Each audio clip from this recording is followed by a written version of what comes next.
How you doing, YouTube? Today we're back with a brand new video. So in today's video we're going to be stripping this old ceiling.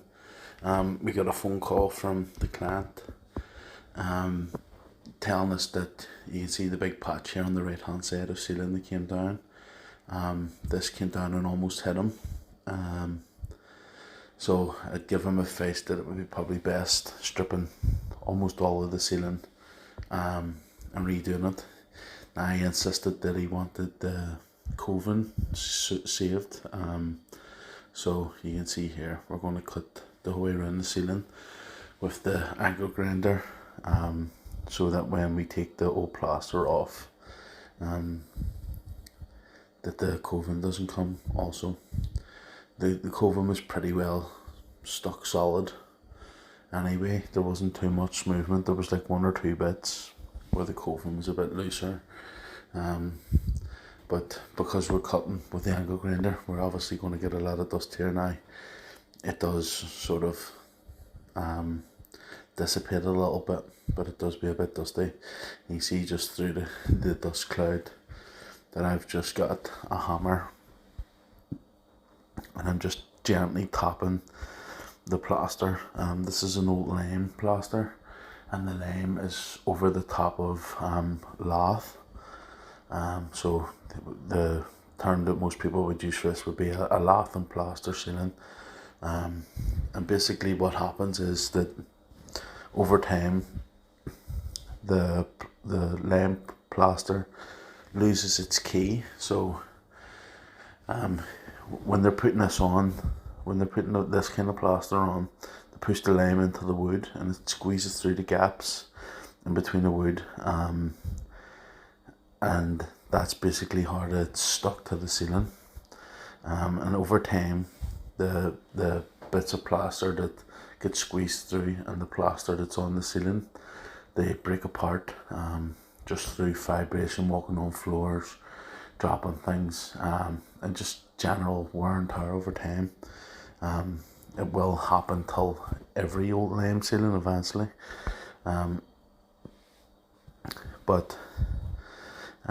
yeah, so it loses key, and then when it loses key, you start to get cracking, and then eventually it'll fall off like this. Lucky enough, this big part, it came down all at once, all as one, and the client spends most of their time in this room, and just under where this was his computer table with his laptop and stuff was there, and the bit of plaster came down and completely smashed the chair, the table, and the laptop to pieces. Lucky enough he wasn't in the room at the time, but it sort of scared him enough to make him actually do something about getting it fixed. A few of the other ceilings in the property are the same. This is a big Victorian house, probably, I don't know, well over 100 years old, I would say, and every ceiling's basically the same. I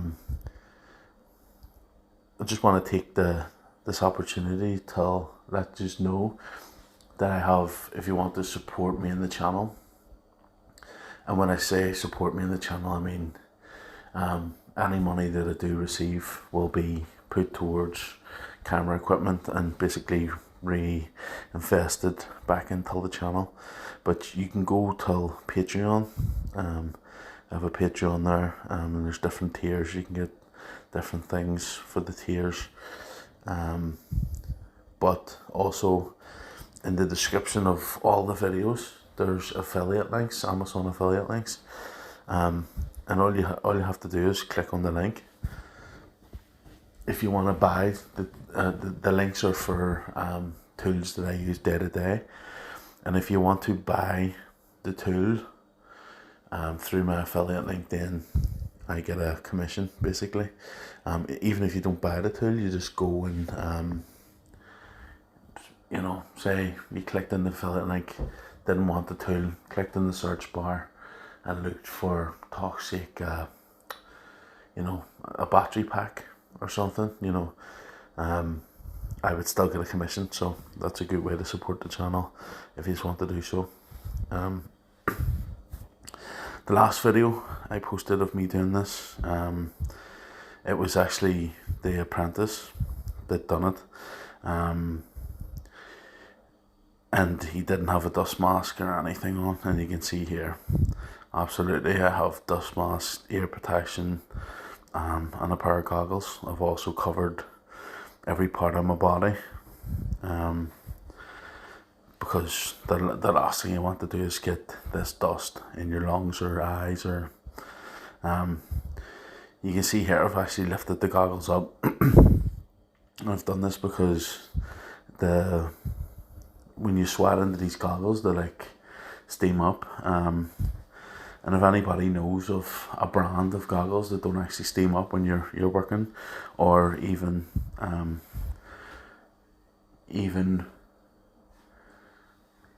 you know, ones that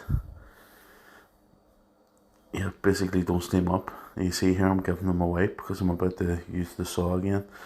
But yeah, if anybody knows of any goggles that don't steam up, it would be good. Like, I would pay decent money to get a good set of goggles. It's the main reason that I don't wear glasses when I'm skimming ceilings, is because they always steam up. So yeah, I would like to know if anybody has any decent glasses, and I would absolutely buy them. Yeah, so as I was saying,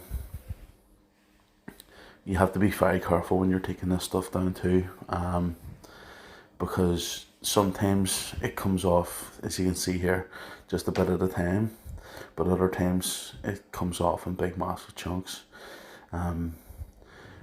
At sort of the back of the ceiling here, over you can see the chimney breast there, there's a big bit of the ceiling comes down, and it actually catches me on the toe, and it was pretty painful. Yeah, it comes down in big chunks, and this stuff isn't light either. This ceiling, there's probably half of the mini skip, the smallest kind of skip, came down off the ceiling. And sometimes it comes off in big, small chunks, but sometimes it definitely comes off in bigger chunks, and you just want to be careful.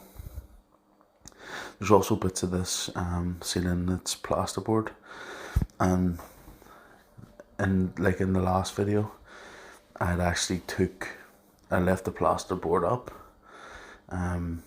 but on this one I didn't. I've took the plasterboard down, and the reason that I done that was because they had put what looked like 1/4 inch plasterboard, but then put probably about 1.5 inches of bonding and then skim, which means the original plaster is like, you know, 1 inch, maybe 1.5 inches thick, but then it was plasterboard inch or 1.5 inches thick, and to be able to match that in, I would have to put either 2 sheets of 1/2 inch plasterboard, or 1 sheet of 1/2 inch, and probably about 15 bags of bonding to bring it out. And again, that's not very safe, having that much weight up above you. So what we do is we'll just put 1/2 inch board up, and then we'll plaster, and then round the coving we'll actually do a little bit of filling around the coving, so that it doesn't look like there's been any work done. This is going to be part 1 of 3 videos, what's going to be up over the next couple of weeks. Obviously the first video is this, me stripping it off, and basically showing you how to strip it off and how to save the coving. The second video will be me plasterboarding the ceiling, and then the third will be skimming. This is a brave head up. I think you can see where I'm standing there, my feet are about, when I'm standing on the ground, where my feet are now is about my head height. So, and I'm still not even close enough to the ceiling here. You can see there's another foot above my head, so it's probably a good 12-13 foot high ceiling. So we're doing it off a rolling scaffold, which is, it's difficult, especially you'll see in the next video with the plasterboarding. It's really hard to do anything with these rolling scaffolds. A lot of the time I would just say, tell the client, listen, you're going to have to get a proper scaffolding company to come in and completely scaffold this room out, for me to do this ceiling. But yeah, I felt bad, just with the circumstances of the client, which I'm not going to go into. But yeah, so he had bought this scaffold that you see me using like 40 years ago.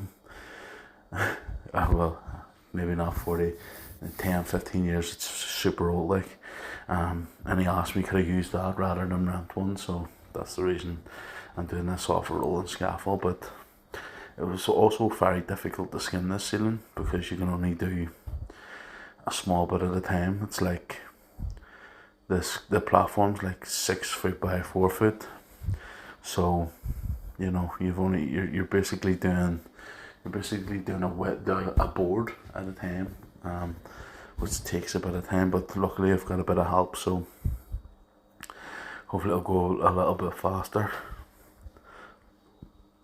Yeah, but when you're trying to save the coving, what you want to do is you get the angle grinder and you want to cut the edge of the coving. You can see here on the top left hand side, you can see clearly the edge of the coving where it had been cut, and then what you want to do is just gently tap it with a hammer. Like, you don't want to hit it hard enough, you want to just gently tap, because if you hit it too hard, the lath underneath bounces and you can actually shake the coving loose. So when you get till the edge where the coving is, you want to tap very gently, and just break it off just a little bit at a time.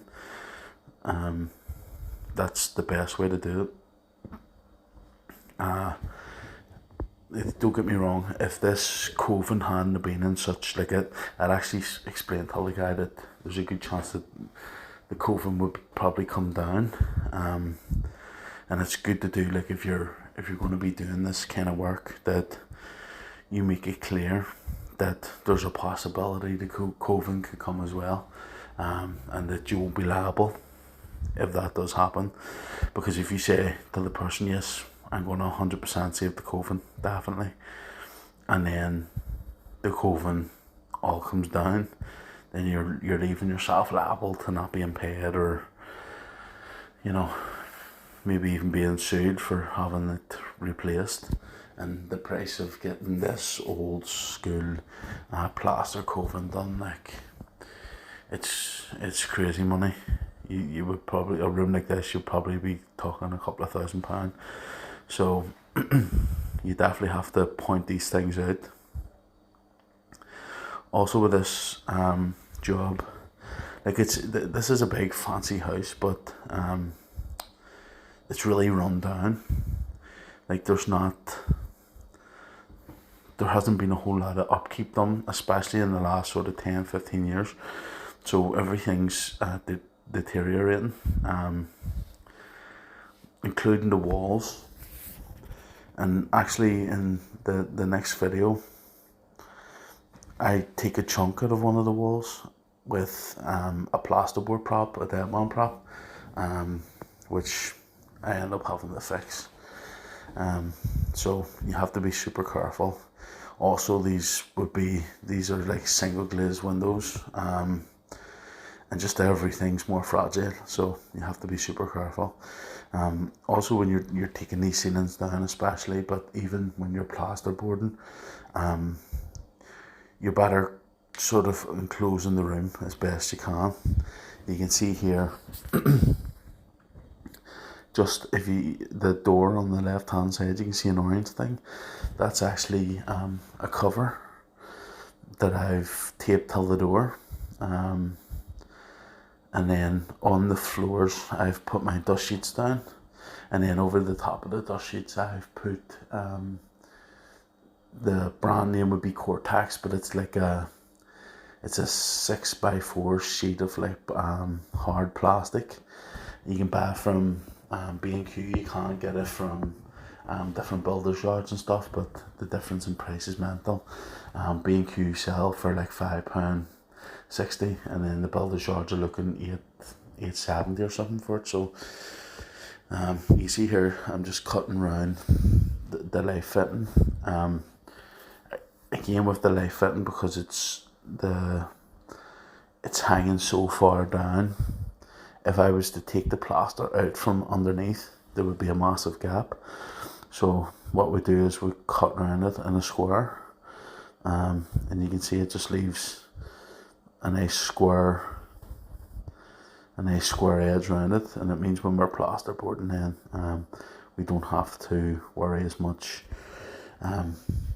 because we can just run our plasterboard up to it, and it's nice and square for us to finish.